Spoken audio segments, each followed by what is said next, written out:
এবার ঈদে নতুন কিছু কালেকশন আমাদের ঢুকছে, যেমন আলেয়া কাট আসছে, নায়রার কিছু নতুন কালেকশন আসছে, গারার কিছু কালেকশন আসছে।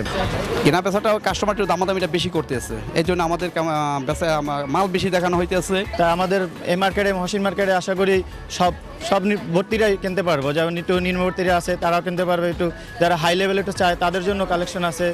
কাস্টমারের দামাদামি করতেছে, কাস্টমার ক্রেতা আমাদের ঢাকা থেকে যে দাম পাইকি নিয়ে আসতেছি তার চেয়ে কম বলতেছে বা সেরকম বলতেছে, কিন্তু প্রোডাক্টের যে দাম বাড়তে তাও কাস্টমার বুঝতেছে না।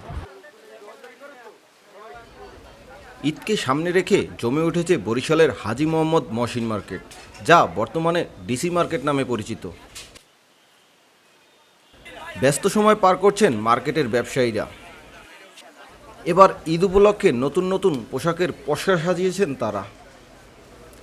বাহারি নামসহ দেশীয় পোশাকের পাশাপাশি রয়েছে ইন্ডিয়া, পাকিস্তান সহ বিভিন্ন বিদেশি পোশাক। এবার ঈদে নতুন কিছু কালেকশন আমাদের ঢুকছে, যেমন আলেয়া কাট আসছে, নায়রার কিছু নতুন কালেকশন আসছে, গারার কিছু কালেকশন আসছে, এবং বাচ্চাদের দরজের ফ্রক আপনারা অলরেডি দেখতে পাচ্ছেন অনেক কালেকশন আসছে। এবং দামের তুলনায় গত বছর দামে একটু হাই, যেহেতু বাজারটা একটু বাড়তি, দাম একটু বাড়তি, সেজন্য কাপড়ের দাম একটু বাড়ছে। এই তুলনায় একটু হিমশিম কাস্টমার খাচ্ছে, কিন্তু ইনশাল্লাহ আমরা কাস্টমারের প্রয়োজন অনুযায়ী আমরা মাল পণ্য দিতে পারছি। আর আমরা বেচা কিনা আগের তুলনায় আলহামদুলিল্লাহ একটু ভালো এবং চলছে এই মোটামুটি মিলিয়া। যেমন আপনার আলিয়া কাট আমাদের কাছে মিডিয়াম প্রাইজের আছে আপনার 800, 900, 1000, ঠিক আছে। হাই লেভেল আছে আপনার 1200, 1400, 1800, 2000 লেভেলে, মানে লেভেল বুঝে। আর দেখা যাচ্ছে নায়রা কাট আছে আপনার 1200, 1400, 1800 এইভাবে, বাচ্চাদের সাইজ বোঝা। তারপর আপনার আফগানি আছে, ওগুলো মনে করেন আমি 1800, 2000, 1500। অ্যালেক্সের আছে আপনার 900, 1800, 1200, 700, ঠিক আছে। তারপর সুতি আছে আপনার মনে করেন 700, 800, 900। মিডিয়ামভাবে আছে, একটু হাইও আছে, একটু লো আছে। তা আমাদের এই মার্কেটে মহসিন মার্কেটে আশা করি সব ভর্তিরাই কিনতে পারবো, যেমন একটু নিম্নবর্তীরা আছে তারাও কিনতে পারবে, একটু যারা হাই লেভেল একটু চায় তাদের জন্য কালেকশন আছে। বিশেষ করে ব্র্যান্ডের আলমসের মাল আছে, ঠিক আছে, নীলয় আছে, তারপর আপনার রাইসে আছে, বেলি আছে। তবে মূল্যবৃদ্ধির কারণে ব্যবসায়ীদের রয়েছে নানা অজুহাত। বিগত দিনের চেয়ে বেচাকিনা কিছুটা বৃদ্ধি পেলেও ক্রেতারা করছেন দামদর।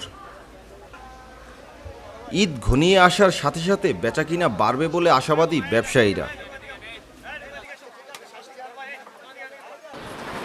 আগের জিজ্ঞাসা তুলনামূলক একটু বেচাকিনা আমাদের কম, যেরকম হওয়ার কথা ছিল সেরকম বেচাকিনা আমাদের হচ্ছে না। কাস্টমারের দামাদামি করতেছে, কাস্টমার ক্রেতা আমাদের ঢাকা থেকে যে দাম পাইকি নিয়ে আসতেছি তার চেয়ে কম বলতেছে বা সেরকম বলতেছে, কিন্তু প্রোডাক্টের যে দাম বাড়তে তাও কাস্টমার বুঝতেছে না যে প্রোডাক্টের দামটা বাড়তি যাচ্ছে, ঠিক আছে। আগের মতন স্বাভাবিক বাজার নাই, দাম বাড়তি এই রকমের। তো তার সাথে আমাদের দামাদামি করে বিক্রি করতে হচ্ছে, প্রোডাক্ট ভালো চাচ্ছে। এই মিলেই আমাদের টুকটাক আলহামদুলিল্লাহ, আল্লাহ বেচা দিয়েছে আলহামদুলিল্লাহ, ঠিক আছে, চলতেছে আলহামদুলিল্লাহ। তো আশা করতেছি যে ইনশাল্লাহ যে সামনে বেচাকেনা ইনশাল্লাহ বাড়বে, সামনে বেচাকেনা ইনশাল্লাহ বাড়বে, এই আশা করতেছি আমরা। কেনা বেচাটা কাস্টমার একটু দামাদামিটা বেশি করতেছে, এই জন্য আমাদের বেচা মাল বেশি দেখানো হইতেছে, এই জন্য মনে করেন আমাদের একটু পরিশ্রমটা বেশি হইতেছে। বেচা কিনাটা মোটামুটি ভালো আছে। এবার ঈদ উপলক্ষে মোটামুটি বেচা কিনা আর কি হইতেছে, সামনে আশা করা যারা একটু বেচা কিনা বাড়ার সম্ভাবনা আছে, কিন্তু নিত্য প্রয়োজনীয় জিনিস বৃদ্ধির কারণে মানুষের ক্রয় ক্ষমতার বাইরে, এই জন্য কাস্টমার একটু আর কি মানে হিজিবিজি হিমশিম খাইতেছে। তাই আশা করা যায় সামনে একটু বাড়ার সম্ভাবনা আছে। এই তো মোটামুটি ইনশাল্লাহ ভালো সম্ভাবনা দেখা যাচ্ছে, বাকি আল্লাহর ইচ্ছে। আলিয়া কাট, নায়রা, গারারা সহ বিদেশি পোশাকের দখলে মার্কেটগুলো। নিজের এবং স্বজনদের কেনাকাটায় ব্যস্ত সবাই। তবে অন্যান্য জিনিসের তুলনায় পোশাক বাজারে দেখা যাচ্ছে উপচে পড়া ভিড়। বরিশালের ডিসি মার্কেট ঘুরে সাগর বৈদ্য, সময়ের বার্তা, বরিশাল।